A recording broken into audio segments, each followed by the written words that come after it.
So why were you attracted to Evolve? What made you pull the trigger, make the decision to come work for us? What was the thing, the key moment? Somewhere in your mind, your brain switched and said, okay, this looks like it. And how long have you, we touched on how long you've been here, but. Are we going around? Yeah, whoever, jump in. Right? I feel like most of us have worked and enjoy that kind of model. And I think as a PT, that's the one that eventually we will return to in some way or another. I mean, I feel like at least the PTs I've talked to, the young ones, they start their work and they realize, okay, this is something different. This is I'm working at a place. I'm really tired at the end of the day. Yeah. And if you're lucky, you might end up getting there. But sometimes the financial aspect is a reality.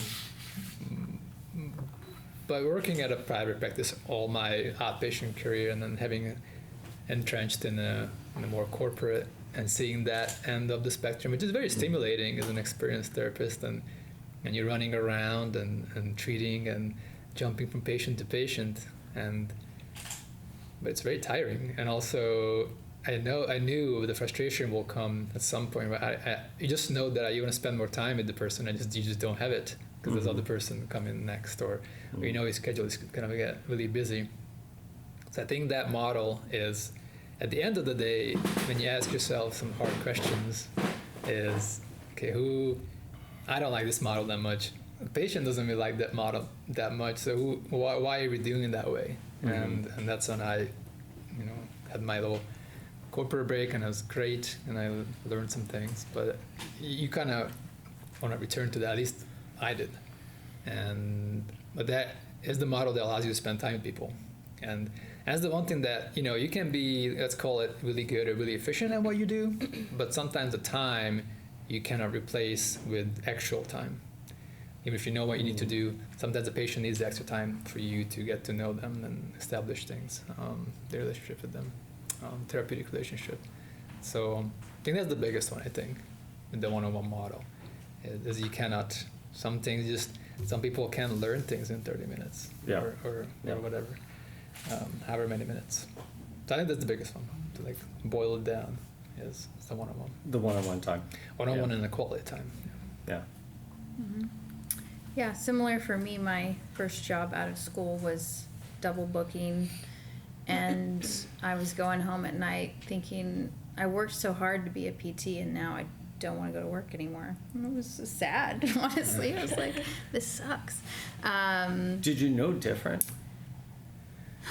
I think I don't know. I actually didn't plan to go into outpatient ortho. I thought I'd go into rehab. And so I gave it a shot, and then I didn't ask how they scheduled when I interviewed. Big question. Ask how they scheduled. I didn't assume we would do that. Yeah, ask to see the schedule. I mean, double booking with no techs. I mean, I was literally 2 plinths, It was crazy. And I was fresh out of school. It was nuts. It was terrible. And so I was really bummed out. So I did join a group that did one-on-one. I was there a long time. And then, similar to Matt, went through a buyout. They sold, and values changed. And so I knew what values were important from the get-go. I said I would never work in ortho, not in one-on-one. If there's a point where it's not possible, I will go work in a SNF or do home health. I'm not doing it if I can't do one-on-one. So luckily, since I've been a PT long enough connections, mutual person brought me to the mats, and I was like, I guess I'll email them, and then through just even the first conversation with them was they just hit everything that were my values. And the phrase my friend who referred me used was, I think these guys will quit before they sell out. I said, that sounds good. Sign me up. So that's what brought me here. Cool. I have had the privilege of only working with one-on-ones throughout my career, and I can't see it any other way. It's just not possible, and it would be so miserable because you can't do what you want, or you can't do what you think, would be most helpful to the patient. And when you're trying to help somebody, but you're restrained by things that, time and things that you can't control, it's like, what's the point of having all this knowledge or doing things that you could help somebody.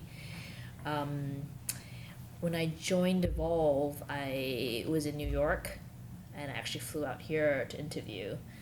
And I, liked that the people that own the place are actually practicing, because then they know, the day in and out of like what actually goes on and what you're actually doing, and not just setting like arbitrary rules that they're not involved in.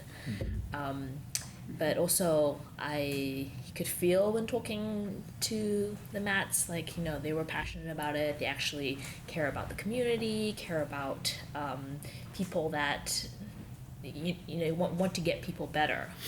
So I think that is the point of why I want to do PT, to have these relationships with people and be able to, maybe help make somebody's life better.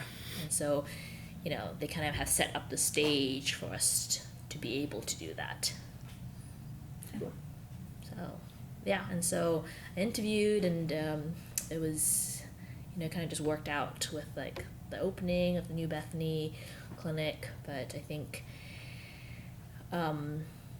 it's rare to find, I think, places that not just one-on-one, but actually care about what we're doing. Yeah.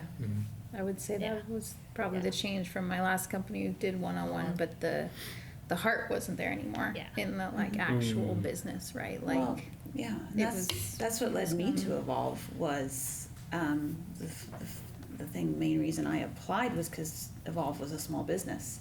I was coming from a medium-sized group of clinics where higher ups, to your point about higher ups, are creating these arbitrary regulations, policies that have really poor It's not application. practical, Yeah. For clinicians or their patients. And so small business is what drove, I wanted to get back to small business, which is why I applied. And then I remember a key moment I think it was my shadowing interview, I was following you around. Okay. And you made the comment to me that the mission of you and Weissbach is happy staff will lead to happy patients, which will lead to a happy business, a successful Yeah. business. And that's my core, is if you take care of people well, Yeah. the things will flourish. And so it was clear to me that patients are put first here in the way we've talked about one-on-one modeling, obviously. Good to hear. That's good to hear. Yeah. No, I mean, we could say it. It was a good You can key always moment. be. You can always be. Say, hey, this is what we're going to do. This is how we do it. But Well- unless you deliver on it, No. right, it doesn't matter as much. I So- remember in one of my internships in PT school, I was with a large McDonald's of PT clinics, and they implemented a $3 fee on any piece of TheraBand or tubing I cut. And in my head, I'm like, my first one. they're already, we're already billing insurance. Why are we nickel and diming people just to give them a piece of plastic, when they may have limited access to weights and everything? So it's just little things like that have always bugged me, and that doesn't happen here. All right.